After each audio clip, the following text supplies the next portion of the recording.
राज्य शासनानं जाहीर केलेली कर्जमाफी ही शेतकऱ्यांची दिशाभूल करणारी असून त्यामध्ये लादलेल्या जाचक अटींमुळे बहुसंख्य शेतकरी लाभापासून वंचित राहणार आहेत। या फसव्या कर्जमाफीच्या निषेधार्थ आज जळगाव जामोद इथं क्रांतिकारी शेतकरी संघटनेच्या वतीनं रविकांत तुपकर यांच्या नेतृत्वात कर्जमाफीच्या GRची होळी करण्यात आली। त्यानंतर शेतकऱ्यांसह तहसील कार्यालयावर मोर्चा काढून निवेदन देखील सादर करण्यात आलं। यावेळी बोलताना शेतकरी नेते रविकांत तुपकर यांनी सरकारवर जोरदार टीका केली। ते म्हणाले की शासनानं कर्जमाफी जाहीर केली असली तरी त्यामध्ये इतक्या अटी शर्ती घालण्यात आल्या आहेत की राज्यातील 10 ते 15% शेतकरी देखील पात्र ठरणार नाहीत। त्यामुळे ही कर्जमाफी नसून शेतकऱ्यांची थट्टा आहे। केंद्र सरकारनं मोठ्या उद्योजकांचे 16 लाख कोटी रुपयांचे कर्ज कोणत्याही अटीशिवाय राईट ऑफ केले, मात्र शेतकऱ्यांना कर्जमुक्ती देताना जाचक निकष लादले जात आहेत। हा दुजाभाव शेतकरी सहन करणार नाही असं तुपकर यांनी स्पष्ट केलं।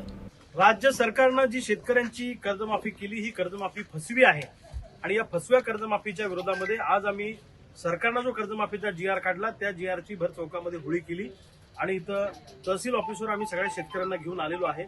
हक्काचा पीक विमा मिळावा आणि सरसकट 7/12 कोरा व्हावा ही मागणी घेऊन आज आम्ही या ठिकाणी आलेलो आहे।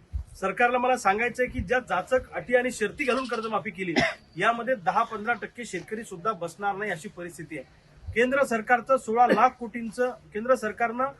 लाख कोटींचं उद्योगपतींचं कर्ज राईट ऑफ करताना कोणताही निकष लावला नाही, कोणती अट लावली नाही। मग शेतकऱ्यांना कर्जमुक्ती द्यायची असतानाच तुमच्या जाचक अटी आणि निकष आमच्या आडवे काय येतात हा खऱ्या अर्थानं प्रश्न आहे। सोयाबीनला भाव दिला नाही सरकारने, कापसाला भाव दिला नाही म्हणून आमच्यावर कर्ज झालं। जेव्हा पिकलं तेव्हा लुटलं, आता देणं घेणं फिटलं। आम्ही तुमचा 1 रुपया सुद्धा देणं लागत नाही कारण तुम्ही आमच्या खिशावर दरोडा घातलेला आहे। त्यामुळे सरसकट कर्जमुक्ती झाल्याशिवाय आणि हक्काचा पीक मिळाल्याशिवाय लढा थांबणार नाही। आज जळगाव जामोद मधून आम्ही आंदोलनाचा एल्गार पुकारलेला आहे आणि सबंध महाराष्ट्रभरातला शेतकरी सरसकट कर्जमुक्तीसाठी आणि हक्काच्या पीक विम्यासाठी येणाऱ्या काळामध्ये तुम्हाला रस्त्यावर दिसेल।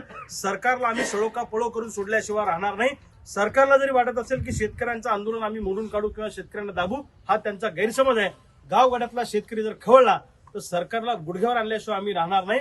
सरसकट कर्जमुक्ती आणि हक्काचा पीक विमा मिळाल्याशिवाय थांबणार नाही हा निर्धार आम्ही आज सगळ्या शेतकऱ्यांनी या ठिकाणी केलेला आहे।